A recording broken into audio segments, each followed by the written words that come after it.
So we're neck deep in the second Brook flashback, and I thought this would be a good time to just talk about my overall feelings on the arc so far, on Elbaf as a whole. This isn't going to be a full review of the arc, obviously. It's not over yet. We are seemingly not even in the real climax of the arc yet, so there's plenty left to go. But overall, so far, is the arc disappointing? I would say broadly yes, but with an asterisk. I think Elbaf is great. I wouldn't even say that any one element of the story has been like bad or hugely disappointing, except, you know, except for one character, but I'll get to that later. But yeah, what is here, and the core fundamental elements of Elbaf as an arc, I think have been fantastic. I think Loki is one of, if not my favorite character that has been introduced since the time skip, and that's saying a lot as a massive Momonosuke fan, a huge Kaido defender. Like there's a lot of characters in the time skip that have been incredible, and I think Loki is right up there with the upper triple S tier. I think his family drama has been really interesting. I really love the brotherly tension between him and Hajrudin, or Hyrudin, or however you want to pronounce his name. I think generally one of the arc's themes being like tradition versus progress and how to find a good balance between the two. I think that's been really fascinating. And as a representation of that theme, I think the parents and in the warriors of Elbaf have been great as well, especially in 1174 when we have this great sequence where the children are all being walked off this bridge and they're all having these flashbacks thinking that this is essentially retribution for acting out and thinking they deserve what's about to happen to them. But then their parents pull up, and knowing that even if they can't save their kids, their love for their children is more powerful than anything, and it allows them to convict themselves to die with their children just so that they won't have to die alone. And then that parental theme, that familial theme tying in back with Loki and Harold, like all that stuff has been fantastic. But speaking of Harold, I would say, unfortunately, the first, I don't want to say big letdown, but one of the first things that really disappointed me with this arc was how Harold's flashback was handled. It's a situation where what is here in his flashback and what we do get of his characterization and his arc, I think is stellar. And I think Oda was in his bag when he was writing this. I don't know if he had any of this plotted out beforehand, or if he even knew that Harold was going to be a character like 20 years ago or however long ago he started planning Elbaf. But I think his arc overall is so good.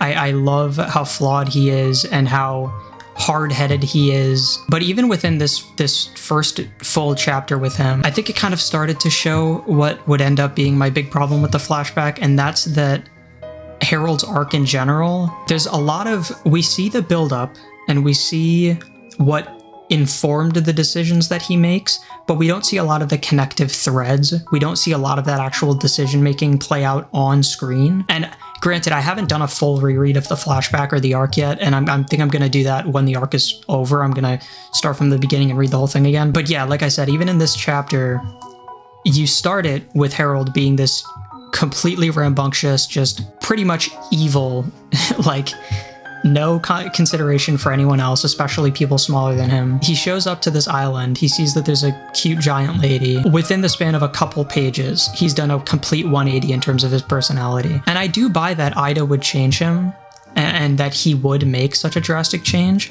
But again, it's just really the difference between getting multiple chapters and seeing his gradual change over time, and just essentially between panels, Harold just becoming this happy-go-lucky, oh, I'm gonna help rebuild, I'm gonna devote years of my life to rebuilding your island and your city. So that was the first thing that kind of raised an eyebrow for me. I was letting Oda cook. I still really, and I want to say this as well, I still love Harold as a character. It's really just about the execution, I think. I really just think that not enough of the flashback was devoted specifically to that character study of Harold and of Loki and of Hyrudin, and specifically on that group and how they change and how they feel about each other and how Harold comes to the decisions that he makes. And this is kind of the reason I think that ended up happening. Oda, I'm sure he had a good reason for it.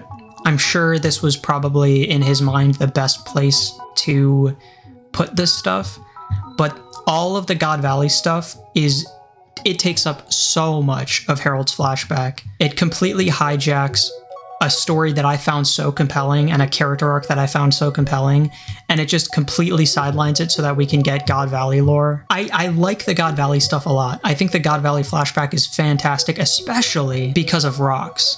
I think Rox is such a great character. He's so good. And his relationship with Harold and how that develops over time, that's really fascinating stuff. Learning more about Harold and how much he cared about his family and how much pride he had. He wasn't a great person. He was still a bad dude, but he had much more noble goals than Blackbeard does, and I think that that's going to make Blackbeard's arc even more interesting once we find out more about him and his intentions. But like I said, the fact that it's shoehorned, and I don't want to say shoehorned, but the fact that it's smack dab in the middle of someone else's flashback, and that it takes up so much time, it leaves Harold's arc with table scraps, essentially. Like this chapter as well, where we see Harold, it's completely off screen. Harold has decided, yes, I am going to follow the world government's orders. I'm gonna kill my friend, probably pretty much my best friend, just so that I can win the favor of the world government, so the people of Elbaf can be freed and respected. And again, I can see the connecting threads. I can see the motivation behind it, but we didn't see him come to that revelation and come to that decision on the page. We see his conflict and how he doesn't want to be doing what he's doing. And he kind of tries to talk us through it during the fight. Like, you know, our warriors create a history of violence. Elbaf is shackled by it. He wants to free his people from that prejudice. And he kind of overcorrects and takes it too far. He accepts servitude in such an extreme way, and that becomes his ultimate downfall. And I love that about Harold, and I think that makes him really interesting. But again, a lot of his decision making just happens between pages or between chapters. So then God Valley happens, and we get more chapters devoted entirely to that. And this stuff, this section of God Valley was probably pretty important to show, especially with everything that we would see with Emu later in the arc. But I'm not sure that what Harold's arc ended up being and then how it ended up playing out on the page was worth devoting so many chapters to every little minuscule detail of the conflict on God Valley. Again, I'm sure Oda has his reasons. I'm sure maybe he didn't think it would be worth devoting time to it in the middle of the final war or at some point later in the story. I'm sure there's a reason he thought this was the best place to do it. But yeah, then once all the God Valley stuff is finally over, we cut back to Elbaf, we see Harold, and we see how he's dealing with Rox's death after he hears what happened. We see this moment where it's tearing him apart that he didn't help Rox and that he left. All because he wanted the world government's favor. He turned around and he abandoned his friend and left him to die. His own decision to abandon his friend, I guess, is what makes him fall even deeper into his devotion to servitude. But I just don't think there's enough of it on screen to make this moment as impactful as it should have been. And, you know, I think the rest of the flashback is pretty great. I think it has just the right pacing. I really like the Shanks stuff. I love the Loki stuff is incredible. This chapter, dude, oh my god. Oh my god. This scene where we see all three of them grieving for Ida is so touching. Oh my god, it's so good. Loki just sitting silently in his prison cell because he burned down that village of the people who poisoned her. And then everything that happens with Loki and Harold in the throne room is just great. This is peak One Piece right here. This spread is gonna go down in One Piece history. This is an all-timer. By the way, sidebar, if you read this flashback and you read some of the dialogue later on in the arc, and you tell me with a straight face that Loki is not gonna join the Straw Hats, I can't take you seriously. I cannot take your opinion seriously. So yeah, that's my first big problem with the arc. I really think Harold's flashback needed more meat. I think his arc needed more meat on its bones, and I think the balance of pages and chapters dedicated to God Valley and Rox versus Harold and Elbaf, I think that there's kind of an imbalance there. If that was my only problem with the arc, I would not be making this video. I would not call Elbaf disappointing if that was the only thing that fell short. But unfortunately, I'm gonna have to talk about it. Usopp. Ever since we arrived on Elbaf, he has done nothing but ogle and scream and cry, and there's so much lip service to, oh, I'm so excited, I've been waiting to come to this island for years, oh my gosh, I'm finally in the land of warriors, this has been my dream. But in terms of character growth or on-screen contribution to the story, or really anything meaningful at all, Usopp has had nothing. The closest thing we got is this scene where Usopp, once again with these platitudes and this sort of lip service to bravery and what the Elbaf warriors stand for. Oh, you're just a spineless coward. You use others for power instead of showing up to fight with your own strength. And listen, this is a really cool scene, okay? This is a cool moment. It's a nice momentary little flash of shine for Usopp. But really, what does this accomplish? What does a momentary recycling, rehash of a scene that already happened in Little Garden really do for his character when we get him screaming at Gunko Emu saying, you know, whatever, and then he shoots a grass bomb, it does practically nothing, and then he passes out, and that's basically it. That's the only scene where Oda tried to pretend to care about Usopp as a character. And I don't even necessarily think that Elbaf needed to be Usopp's whole cake or something.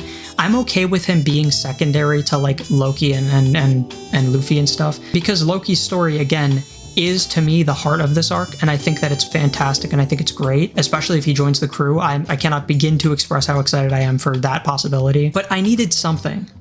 I needed Usopp to have some kind of genuine introspection or self-reflection, or like, and I get that the gimmick is like, oh, he's scared, but he still shows up when it matters, so he is brave inherently. He is a brave warrior of the sea.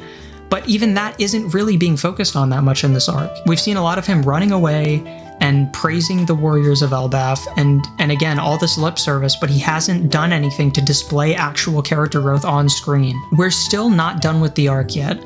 So theoretically, there could be a big moment for Usopp later. He could really show up, and as soon as we're out of Brook's flashback, Usopp wakes up again, and he suddenly is like the GOAT, and we start to see like that brave warrior spirit really rise within him. But as of right now, unfortunately, I don't have any hope for that happening. I think I've accepted the fact that Oda sees Usopp as a gag character who occasionally has one emotional scene every now and then. And it hurts to say, it really does, because Usopp, throughout the entire pre-time skip, and even key moments in post-time skip, had real potential to surpass Sanji as my favorite Straw Hat. And if you know me, you know that that's a big deal. But I mean, I think it's too late at this point to fully repair the damage that Oda has done to Usopp's character in my mind. Even if he gets some great,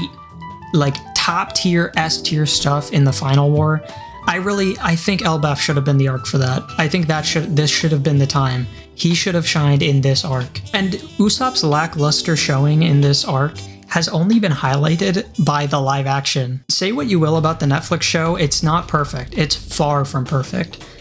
But one thing you will never hear me say is that it doesn't understand the characters, or that it doesn't have genuine appreciation for the characters. Every individual Straw Hat, with the exception of like Arlong Park Luffy, I guess, has been so perfectly captured on screen and reflected in the script, in the casting and in the performances, especially Usopp in Little Garden. I think Little Garden is probably the best adapted arc so far in the live action show.